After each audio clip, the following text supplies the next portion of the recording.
Bien, son las 11:31 de la mañana. Es un momento ideal, además, si nos escuchas ahora en directo, para ponernos en marcha. Ponte en marcha. Hay muchísimos asuntos legales también que con todo esto que ha pasado, pues la verdad que uno no sabe realmente qué va a ocurrir, qué va a pasar. Me imagino que también empresarios, tanto empresarios como trabajadores, también tenemos muchísimas dudas sobre lo que se puede hacer, sobre lo que no, qué es legal, dónde está el límite. Ahora con el teletrabajo también, ¿hasta qué punto se puede llegar? ¿Tenemos que estar conectados durante todo el día? ¿Cuánto podemos decir hasta aquí llega nuestro teletrabajo? Y muchas más dudas que tenemos y que vamos a intentar resolver ahora mismo. Vamos a hablar con Alejandra Gutiés, abogada laboralista, que tenemos ahora mismo al otro lado del teléfono, que nos ha regalado su tiempo. Muy buenos días. Hola, muy buenos días a todos. ¿Qué tal? ¿Qué tal? ¿Cómo se encuentra? Pues muy bien, nada, con mucho trabajo, obviamente, por la coyuntura, pero bueno, en principio es bueno tener trabajo, aunque sea un poco desagradable en este momento. En tiempos de confinamiento, en donde ahora ya el confinamiento se ha visto relajado, la gente algunos han vuelto a sus puestos de trabajo, ¿cómo ha sido la experiencia? ¿Qué peticiones solían llegar en este tiempo de confinamiento? Pues bueno, en principio, por parte de las empresas, desde luego, pues la solicitud de recurrir a las medidas consistentes en las suspensiones de contrato de sus trabajadores o reducción de jornada. Eso, por supuesto, por tema de ahorro de costes. Por parte de los trabajadores, el miedo a ser despedidos y el miedo a quedar incluidos en un ERTE. Pero bueno, en principio, pues hemos ido pudiendo dar cobertura a las dudas a medida que se iban pues dictando los reales decretos por parte del Gobierno, que han sido muchísimos, como imaginaréis. Claro, como abogada hay que estar constantemente en activo y viendo también todas las novedades, porque prácticamente semanalmente o casi a veces a diario está cambiando todo, ¿no? Está cambiando constantemente. El estado de alarma ya de por sí es un estado excepcional, con lo cual ha supuesto pues la necesidad de recurrir a normas y leyes que se han hecho sobre la marcha y que se han ido diseñando ad hoc pues para las situaciones concretas y para ir dando un poco cobertura a las eventualidades que han ido surgiendo sobre la marcha. Claro, eso dejará también muchos huecos, ¿no?, legales. ¿Cuál ha sido la consulta más generalizada en estos últimos días?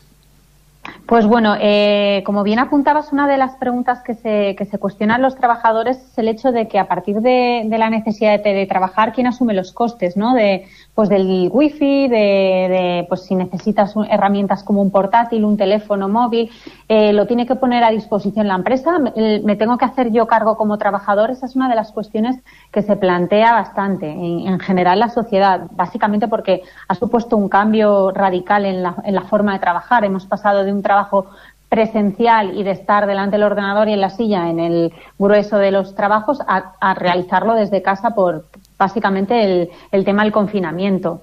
Entonces, frente a esto, pues la respuesta básica es que, en principio, ante la necesidad de que el empresario tenga que velar por la salud de los trabajadores y proponga la medida de teletrabajo para salvaguardarles, obviamente también tendrá que poner los medios o las herramientas de trabajo a disposición del empleado, obviamente bajo sus costes. O sea, el trabajador al final no tiene que asumir el importe o el coste que le supone llevar adelante su trabajo, cuando en un trabajo normal, presencial, es el empresario el que pone las herramientas a tu disposición.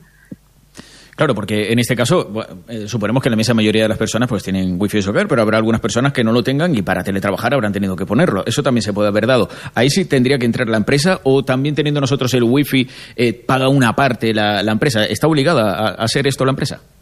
En principio, el wifi que debiera soportar la empresa tendría que ser el que se destina al uso profesional. Entonces, en una jornada a lo mejor pactada de 8 horas, quizá pues las 8 horas del trabajo, esa parte proporcional la debería asumir estrictamente, en sentido estricto hablo, el empresario, y el resto de lo que fuera el resto de tiempo que el trabajador destina esa herramienta para su uso personal, pues la asumiría él. Claro. ¿Esto se ha llevado a cabo? ¿Alguna persona lo ha denunciado o alguna persona ha pedido esto? No, es más por parte de las empresas saber hasta dónde pueden llegar con los trabajadores que lo que los trabajadores luego reclaman. Estamos en una situación pues muy precaria ahora mismo. La gente tiene miedo a perder sus trabajos, básicamente porque ha habido un impacto económico pues importante. Entonces, lo cierto es que en la práctica no existe este tipo de problemas ni de reclamaciones por el momento. Claro que también se reduce el gasto de transporte, ¿no? En este caso, el trabajador reduciría el gasto de transporte y tal vez, pues no sé si a lo mejor ha tenido que incrementar algún tipo de gasto en su hogar. Eso, claro, dependiendo también cada caso, ¿no? Pero como bien dices, también hay mucho miedo a la pérdida de trabajo ahora mismo y también hay muchas personas pues que apoyan a la empresa, al empresario, porque quieren que siga adelante, ¿no? Hacer todo lo posible para que siga adelante la empresa en la que trabajan. Eso es, sí, ese es otro de los miedos y de las inquietudes que nos trasladan, en este caso, los trabajadores. ¿Pueden despedirme? Es una pregunta que se hacen, sobre todo porque, bueno, hubo aquella medida del gobierno que se anunció en un sentido muy genérico de la prohibición de despidos, ¿no? Que todos hemos escuchado. Bueno, pues eso hay que matizarlo. No es que esté prohibido el despido como tal. Es decir, lo que está prohibido son los despidos por causas objetivas, es decir, aquellos que responden a causas económicas, técnicas, organizativas o productivas de la empresa. Entonces, ese tipo de despido concreto sí estaría prohibido básicamente porque como en estos momentos el Gobierno pone a disposición de las empresas medidas como ERTES o otro tipo de medidas que la finalidad es evitar el impacto económico debido a la situación que padecemos, entonces entiende que este tipo de despidos está prohibido. Ahora bien, el empresario puede perfectamente despedir por causas disciplinarias, que es otro tipo de despido, sobre la base de incumplimientos del trabajador. Cuestión distinta es que las causas que se invoquen en el sentido de incumplimientos por parte del trabajador no sean reales, no se ajusten a la realidad. En este caso, el trabajador podrá impugnar el despido y solicitar la indemnización de 33 días de salario. Claro, bueno, como viene siendo habitual, ¿no? En este caso se podría hacer entonces un despido siempre y cuando tenga ese lo que nos estabas comentando, ¿no? Que se rija por esta que se pueda ratificar y no responda a causas económicas, digamos, a causas que provoque la propia pandemia, porque para eso se entiende que el Gobierno pone otras medidas como ERTES o como paquetes para facilitar el teletrabajo, la recuperación de horas. Ha habido una serie de medidas que se entienden que de alguna manera pueden evitar la medida más drástica, que es el despido. Hemos visto también que, por ejemplo, en Diario de Sevilla, hace unas semanas, titulada "Se buscan trabajadores inmunes al coronavirus". Se ha hablado de que algunos han apuntado que haber pasado el coronavirus podría ser positivo en una entrevista del trabajo. ¿Nos pueden preguntar si hemos pasado por el COVID en una entrevista? A ver, esto es algo que se está comentando, pero vamos, a mí me parece desde luego legalmente cuestionable. Es una pregunta que vulnera la intimidad del trabajador y ante la cual no tendría por qué responder. Es de alguna manera discriminatorio que tú tengas que decir algo relacionado con tu salud y que eso vaya a predisponer a la empresa a contratarte o no. De la misma manera que sería discriminatorio que te preguntaran sobre tu orientación sexual o te preguntaran sobre tus planes familiares a medio o corto plazo. Claro, entonces no pueden preguntarlo, no hay ninguna posibilidad de que eso sea legal. No, desde mi punto de vista eso es ilegal. O sea, ya te digo que vulnera derechos fundamentales, que al final es lo que hay que salvaguardar sobre todas las cosas. Hay empresas que, se escucha que hay empresas que obligan a los empleados a someterse al test del COVID. ¿Qué empresa lo puede hacer y qué empresas no lo pueden hacer? En principio, esto también es una cuestión muy delicada, puesto que no te pueden obligar a hacerte pruebas médicas si no es voluntariamente, me refiero a un trabajador. En ese contexto, ¿qué ocurre? Que hay situaciones específicas, como siempre hay que ir a la casuística y al hecho concreto, en los que hay perfiles de trabajo en los que precisamente la actividad que se realiza o el cuidado que haya que tener, como pueda ser un perfil sanitario, tienes que en ese caso sí que es necesario hacer ese tipo de test o pruebas para evitar, digamos, un contagio y evitar exponer a terceras personas. O sea, al final es salvaguardar la salud pública. Entonces, en este tipo de perfiles profesionales sí que se podría obligar al trabajador a someterse a un test. Claro, pero eso ya depende, ¿no? Porque hay mucha gente que tiene contacto con el público, desde un camarero, un profesor, mucha gente, ¿no?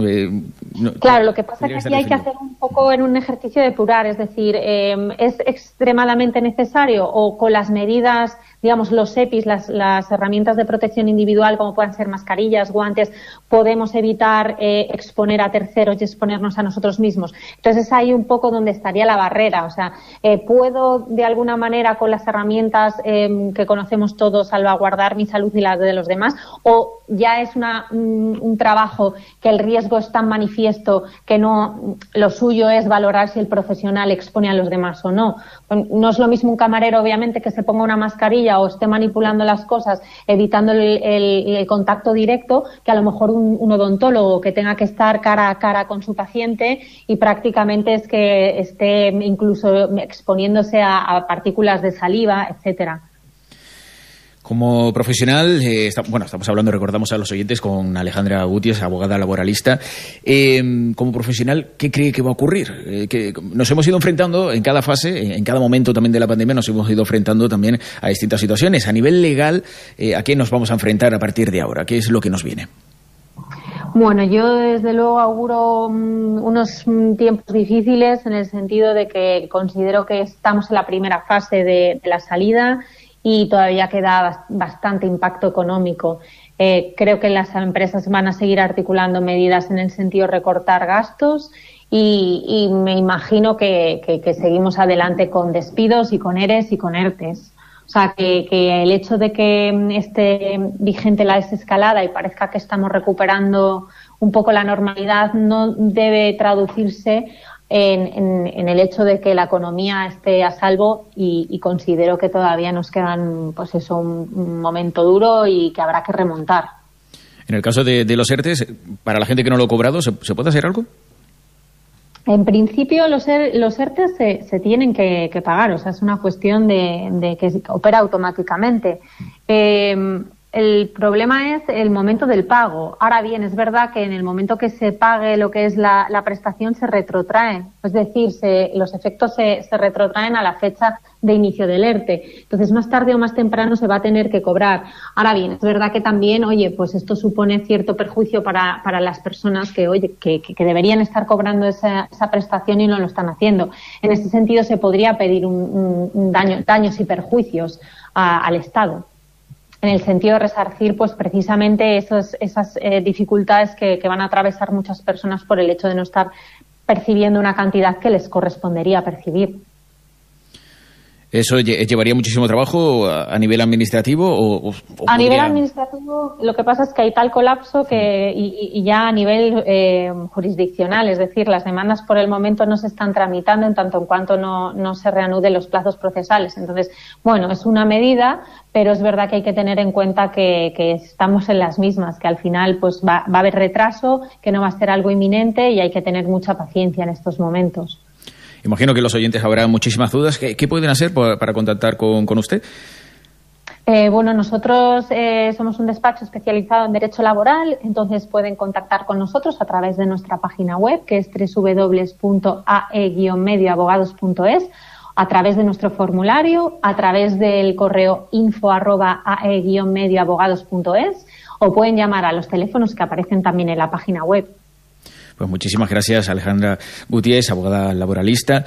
Gracias por despejarnos las dudas y por ponernos en marcha. Un abrazo. Muchas gracias a vosotros. Un saludo. Buen día. Adiós.